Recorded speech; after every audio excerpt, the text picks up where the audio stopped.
I'm Kevin Coleman with Football Guys, and fantasy football season is over for all you redraft managers out there. But for the dynasty managers, the season is just getting started. We're getting into rookie talk. We're going to be talking about how to build our roster, rebuilding, building those dynasties, and that's what we're excited about here at Football Guys. To bring you some dynasty content here on the channel for the first time since this channel's been here. So let's break down some players that you should be buying low on heading into the offseason. Now the dynasty trade deadlines are done and over with. If you're in one of those leagues, let's get into it. So I'm going to look at 5 guys that you should be adding to your rosters right now as buy lows because they can attain value as the offseason progresses. So let's dive in.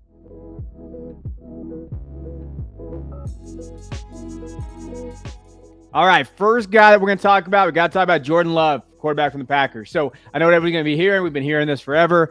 At a certain point, I know Rodgers has been playing better, and we're looking at him probably making the playoffs. So I don't know if Love's going to get that opportunity in Green Bay, but you'd have to imagine that something's going to happen to where Love can finally get into that starting quarterback role. You have seen quarterbacks this season, like they're, when we're thinking of all the guys that begin to try it out there, Malik Willis, Dobbs, all these guys in Tennessee. And then we're looking out all the way across the country. Baker Mayfield starting again for the Rams. Like there's a quarterback problem in this league. And I think Jordan Love's going to get an opportunity at some point. And he's literally free. So when we're thinking about what is Jordan Love's value, it's free. I mean, he's quarterback 21 and keep trade cut, but even then, like someone's going to give him a shot. And when he takes that shot, we saw it a little bit this year. Obviously, came in and when Rodgers got injured, he scored that touchdown, those type of things. But just to give you guys an idea of what he's going for right now, and I always want to do this because actionable content is important. I'm just going to say go buy and then leave you. Right now, he got paired with Kadarius Toney for Gabriel Davis. And I think that's an interesting move. I think, Toney for Davis straight up, I think is interesting. Think of Toney's upside. I know his injuries and I know his history there. But if you can kind of ship Davis and get like an asset that you're not really worried about risk with Toney and in Love and just have that stash, right? I think that's the way you kind of do it. Davis at this point looks kind of like a roster clogger, like a wide receiver 3 that you can get in any place. And if so, you can get some asset like that in a super flex league for Jordan Love. I think you might have to try to go out there and get it right now. I think Love is a good stash going into this offseason with how the quarterback market is. I think there's some possibility of him getting that raised value. And I'd rather stash a guy like him, get Toney back, than have Davis on my roster. I'd just rather do that. My second quarterback to watch is Sam Howell from the Commanders. Now, I do think that there might be a regime change there in Washington, but it's evident that Carson Wentz and Taylor Heinicke are not the guys. So when we're thinking of like who's going to be guy stepping forward there, it's not either one of those guys. Now, what will they do? Are they going to go try to, add a quarterback to that roster? Will they do that again after what just happened with Wentz?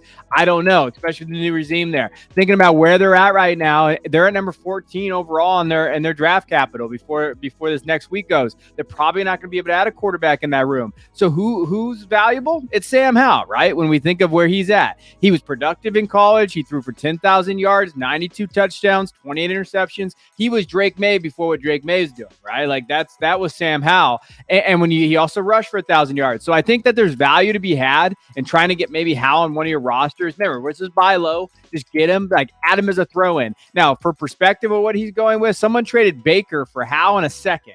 If you can get a second right now for Baker Mayfield and then you just throw in Howell, that's incredible value. Now, do I think Baker might get a starting job or at least compete for it? Maybe, but we've seen what Baker is. We see his upside is not there. We don't know what Howell is. And if I can get a second pick in this round, so if you haven't seen my big board who's coming out and all those things, there's a lot of value to be had in that second round. If somehow you can add that to that piece, that's the way to kind of move and go. So that's why I'm going to add Sam Howell onto this list just based on value and based on where you can kind of perceive value. We know Heineke's not going to be a guy. We know Carson Wentz is not that guy. Maybe they roll out Howell. Maybe they do that. Next guy, and we're going to hit all the positions here. Pierre Strong, running back from New England Patriots. I was a big Pierre Strong guy coming in. Just think about where his keep trade cut value is. It's at 56 right now, running back 56. So this is a super low buy. We know Ramondre Stevenson's going to be that running back one in that Patriots offense, but Damian Harris has kind of gone down, and I think Damian Harris is moving on.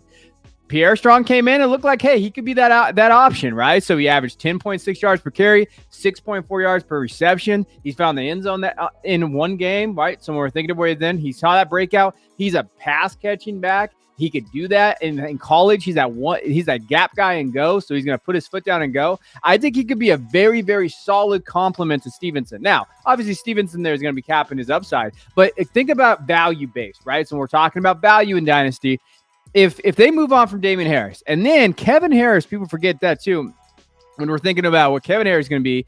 I think moving forward, they might be able to move on and have that opening. Strong might step in as running back too. And you imagine this, seeing how volatile that running back market is. If you have a running back 2 on your roster, your value goes up for them. You can ship them around. We've seen that.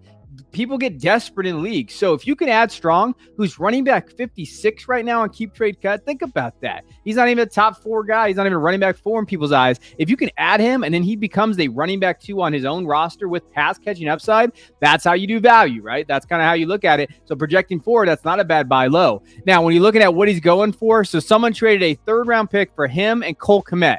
So they got a Cole Kmet and Strong for a 3rd. I love that. If you can get a 3rd, or maybe if you can have something to do with a 4th there, just thinking about where he is at, or think of some other assets you can throw around there, like a low-end wide receiver 4. Maybe someone loves those wide receivers. I don't normally advocate trading for running backs in the offseason, especially for this loaded class, but Strong's a guy I'm okay taking a shot on just based on what we've seen, the production that's in there.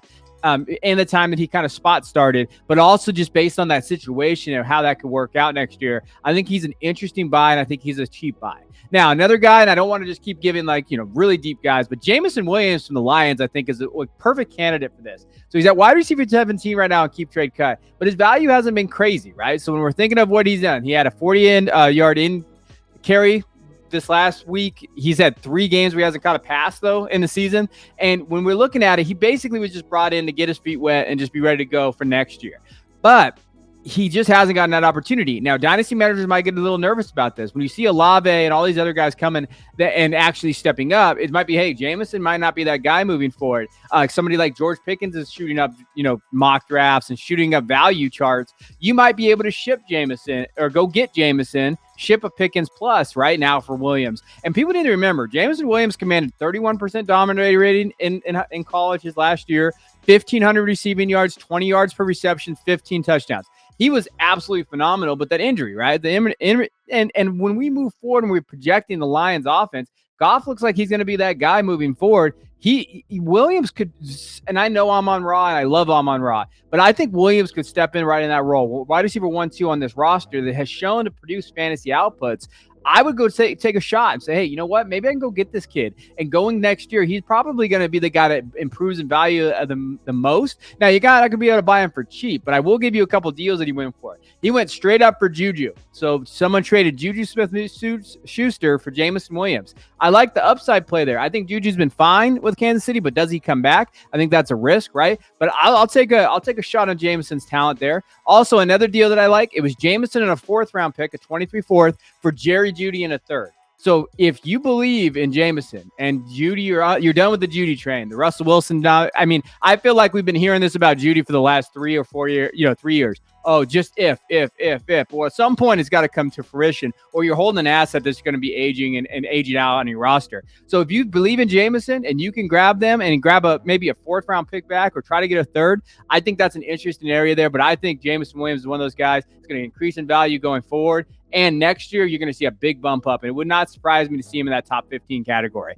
Now, last guy I want to kind of highlight, Daniel Bellinger, tight end for the Giants. So, hey, right now he's at keep trade cut. He's at tight end 17. But remember, prior to his injury, he had that eye socket injury there. He was turning into a pretty big part of that offense. So there was a 5-game stretch that he averaged nearly 10 PPR fantasy points per game, which is nothing to sneeze at the tight end position. You're basically looking, if you don't get the top 2 or 3 guys, that 10 to 12 point PPR, if you can get in there, you're pretty happy with that. So that's not bad for a rookie, because especially when we're looking at tight ends, we're seeing Trey McBride slowly kind of pop off recently, and Bellinger's going to kind of step in there. So I do think when you're looking at him, I think he's a perfect, stash low, look for that kind of that guy that you can kind of stash in there. And then if you think about it, some guys that are getting kind of valued higher than him, than Bellinger, that I like, Isaiah Likely, I think I'd rather have Bellinger moving forward. I understand that he's kind of been there, but Andrews is not going anywhere. Dawson Knox, I like Dawson Knox and what he's done, but what's his upside there? If you can maybe ship Knox and get something back and get,